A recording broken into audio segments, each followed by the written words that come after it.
What's up guys, Pete with Auto Repair Tips. In this video, I got a 16 Chevy Traverse. Guy's complaint is he's driving along, AC's working great, the temperature gauge jumps up to hot, the AC stops working, drives along a little bit further, the temperature gauge goes down, AC starts working. So in this video, we're gonna try and figure it out for him. Let's get into it. All right, the first thing we're gonna do is hook the AC machine to it. I'm gonna hook up to the high side and the low side. The low side is in a weird place. Let me show you where it is. Okay, see that green dot? That is the low side line. And just below that green dot right there, my hand won't stop shaking. That's the fitting that you're gonna put the low side line on. That's kind of a dumb place to put it. I'm sure they could have found an easier place, but they definitely wanna make it harder on the guys who wanna do these jobs at home. So I definitely tried to access it from the bottom, and without taking off the lower cover, you really can't get to it. But if you're gonna do this, make sure your car is definitely not hot because you're right up against the exhaust manifold. But those are your fittings. That's your low side, and the high side is easy to get to. All right, let me get this machine hooked up. So while I was driving the car in last night, I did check out the AC.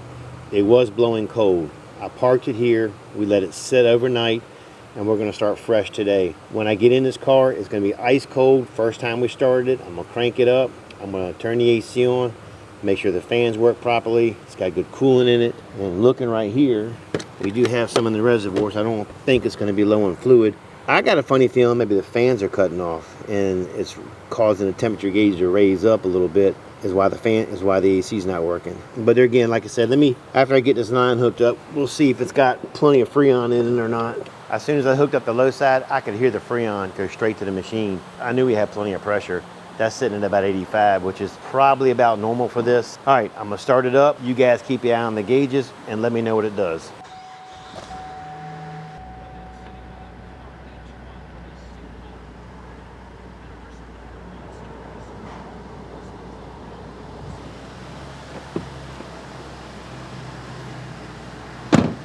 So as soon as I started it up, I noticed it was a check engine light. So I'm gonna get my scanner on it in a minute and let's see what that light is. But if you look at the gauges right here, that is absolutely almost perfect. And the low side, I try to keep around 30. So on a higher RPM, it drops a little bit. We're sitting at about 25 at an idle. So if I speed up, it's gonna drop a little bit. So it could be just a tad low on Freon. The high side, that looks pretty daggone good. I don't see nothing wrong with that at all right now.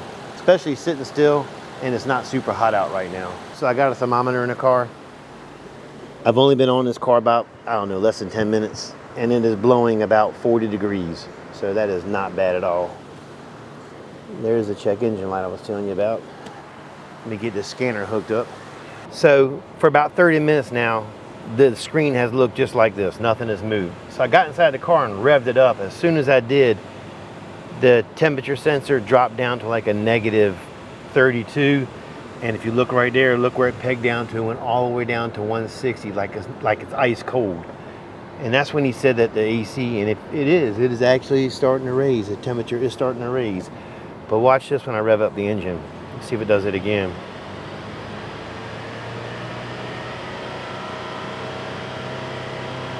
See it starting to flop around?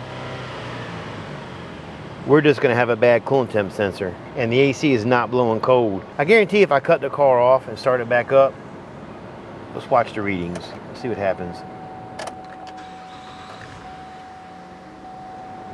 Boom. Sweeping it, and no, it's still down. But the gauge is reading down, but the sensor's reading 192. And we're at about 50 degrees on the thermometer. I'm gonna cut it off for a minute, let it sit a second. Oops.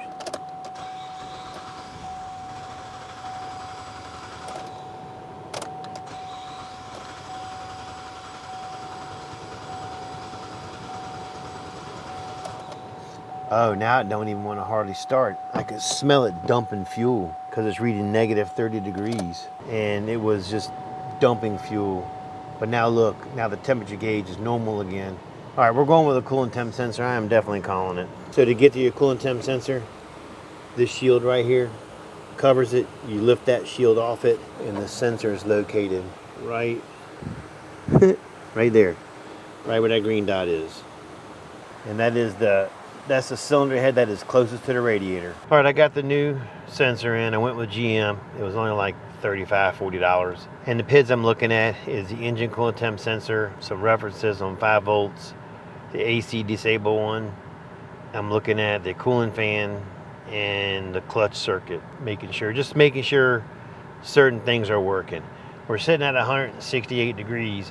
When this thing gets to like 190, I'll go ahead and rev it up because that's when we had the issue before. I tried to rev it up a second ago and it didn't change. I'm gonna let it run a little bit longer. The one thing I didn't do, I don't remember, did I run codes on this thing? I have to go back and look in a minute. I think I did run a code to look to see what it was. I think the code was in the engine was the coolant temp sensor code. I'll get all that cleared out before it leaves. I feel pretty confident this is definitely going to take care of the problem. Once I confirm it, I'm going to go ahead and clear that check engine light. I think it was just an evap code and a coolant temp sensor code. The only two things that were in there. Go ahead and rev the engine up RPM wise. I'm at about 3,000 RPMs, 3,500. We're holding strong. I think we got her. Still got a cooling fan on. AC high PSI looks good at 198. That's real good actually for the high side pressure. Especially right now, it's really warm outside, so your high side is going to be a little bit more than normal. I think we're sitting probably close to 85 degrees outside. Both fans are still running. I went out there and checked that to make sure. I think we're good. I think we're golden. I'm gonna let it run for about another 5-10 minutes, and nothing changes. We're going to clear out these codes and deliver the car. So to be totally honest with y'all, that's probably the first time I've seen a coolant temp sensor disable an AC system. As long as I've been working on cars, there's always something to learn. There's always something new. But again, like I said, that's the first time I've seen that. I'm gonna call it. We're done. This job is done. It's fixed. It's over. He can have his car back. All right, I appreciate you watching. Don't forget to like, subscribe, and leave a comment. Catch you later.